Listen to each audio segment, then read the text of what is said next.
Welcome back. We have a rather special interview today. We are talking with journalist, storyteller, teacher. He is just a phenomenal individual with a book that just recently came out, Pilgrims, Pickers, and Honky Tonk Heroes. We are talking with Tim Ghianni today, and it is such an honor to talk with you. Tim, thank you so much for your time. Oh, Stephanie, thank you. It's my pleasure. Let's talk. This is incredible because you have had a kind of a long time love with Nashville and country music artists. But before we jump into that, I want to hear more about you and your background in journalism and how that got started, where that love came from.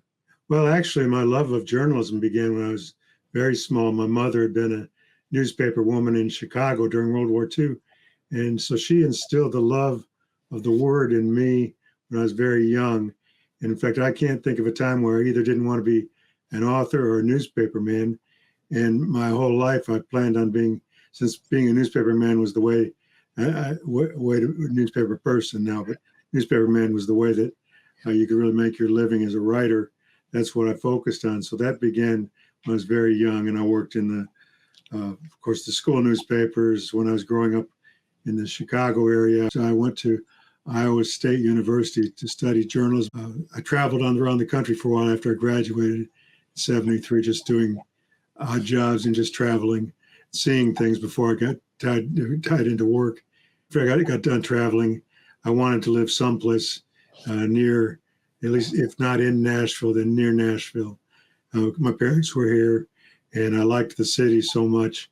I worked, my first job as a newspaper writer was as a sports writer in Clarksville, Tennessee. And I worked there. I was a sports writer, sports editor, assistant city editor. I kept on getting promoted where for the last 8 or so years I was there 14 years. I was the associate editor in charge of the daily product of the news production of the newspaper, staying till it came off the press at 2 in the morning or so.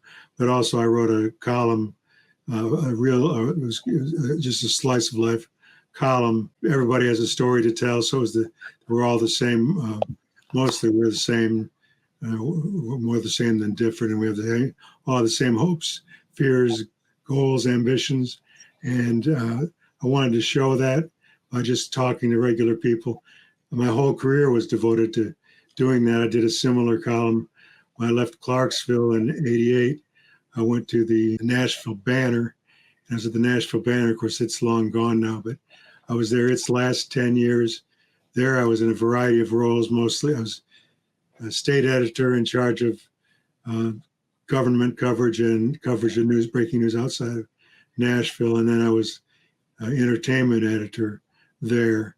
And then when the Banner folded in '98, the Tennessean purchased, or Gannett, the corporation purchased the Banner, and they folded the Banner. And I did get hired there at the Banner, or at the Tennessean rather, as a night copy editor, as a job.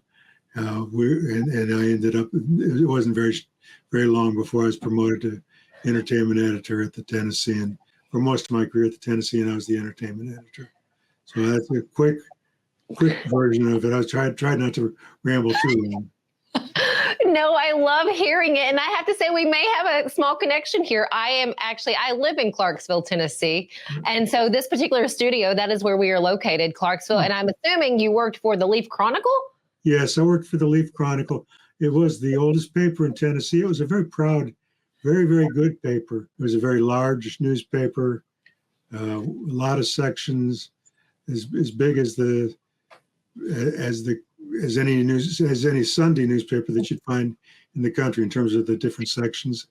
And we won a lot of awards, not just because of me, but we won a lot of awards as basically the best newspaper in the southeastern U.S.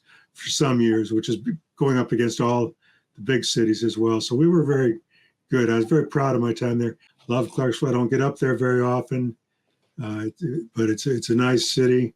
You chose a good place to live.